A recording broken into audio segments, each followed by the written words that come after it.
Hello everyone, my name is Shizuka Kuramitsu from Hiroshima, Japan. I am very honored to be part of this conference online, and I hope this video will empower somebody who's watching. I was lucky because I did not face gender discrimination firsthand growing up. I was lucky because I never felt harassed for being a woman. I got my middle and high school education at girls' school. Many teachers were women, and they taught me that I can be anything I want to. That school let me try new things, gave me thousands of opportunities, and was always supportive to what I was doing. Teachers and lecturers at my school educated me quoting Gandhi's word, to be the change that I wish to see in this world. I was lucky because I have seen many women who are changing this world, especially in nuclear disarmament and nonproliferation. My entire life, I have been striving towards the ideal of nuclear abolition. I was born and raised in Hiroshima, Japan, the site of the first atomic bombing in World War II. From a young age, I came to understand that it was my responsibility to educate others about what actually happened in my hometown and contribute to a nuclear-free world. In my experiences in the field of nuclear disarmament and non-proliferation, I have had many chances to meet wonderful women through workshops, international organizations, and conferences. They are practitioners with a strong will who are working as diplomats, researchers, educators, and of course, Avon survivors.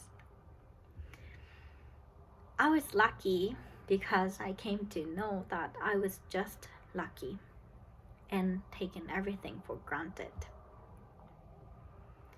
Last year, I had a chance to get involved in a major anti-poverty project. The project manager was an older man who seemed nice and worked in my dream profession.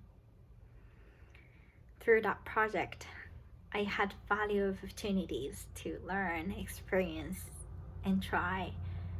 However, at some point, I became starkly aware that my personality, skills, and contributions were never evaluated the same as if I was a man. I began to notice affectionate behaviors from the manager, and I did not think he would become so direct with his feelings and affect the whole project. Although I will never know the truth, I felt that I was chosen, assigned, and given the opportunity because I was a woman. Rather than my skill set, I felt that it was his romantic attraction towards me that had given me the position in the project. As a result, I had to step down from the project due to the difficulty of trying to navigate unwanted attentions and my investment in making a project succeed. I will never forget how irresponsible, stupid, and frustrated the situation made me feel. And I blame myself. I still do. If I could have noticed and done something to prevent this happening before, this would have not hurt anyone. Why did I even think I deserved that major opportunity? It significantly lowered my self-confidence. I was fortunate because I could escape from that situation because it was voluntary participation, while many others would not. Had it been a job, maybe my future career chances would have been destroyed. What made me upset more was that this situation could happen to anyone regardless of their field. However, this will not stop me from pursuing my interests. In fact, it strengthened my will to participate in nuclear disarmament and nonproliferation. Without having this experience, I would have never thought about what gender disparity and misperception towards women would result in, even in supposedly modernized gender equal countries. It made me reconsider the gender balance in my field of disarmament and nonproliferation.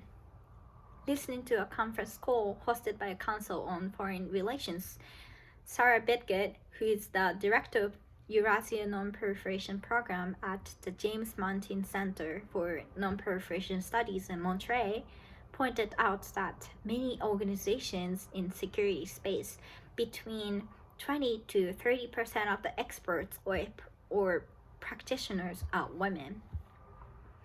After facing gender injustice personally, I learned that gender imbalance in this field is still a big challenge and it needs to be improved. As a person who grew up in Hiroshima, I know the indiscriminate nature of nuclear weapons, which kill everybody regardless of gender, race, or age.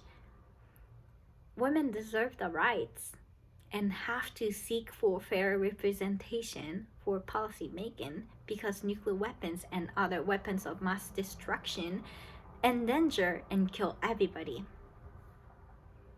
My experience gave me a chance to learn why we have to be equally treated as men, and that made me realize the need of gender balance. I am very thankful that I could easily find my role models such as Miss Beatrice Fien, a current executive director of the International Campaign to Abolish Nuclear Weapons, and a 2017 Nobel Peace Prize laureate, as known as ICANN, Miss Izumi Nakamitsu, United Nations Under Secretary General and High Representative for Disarmament Affairs, and Miss Setsuko Thurlow, an amazing activist as Avon survivor, and so on.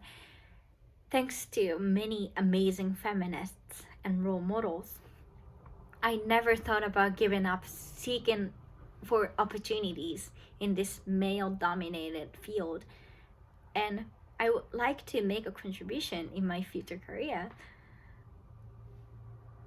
Although I did not consider myself as an active feminist leader, I would like to emphasize how much I emulate their values and would like to empower other women by following their contributions in my field.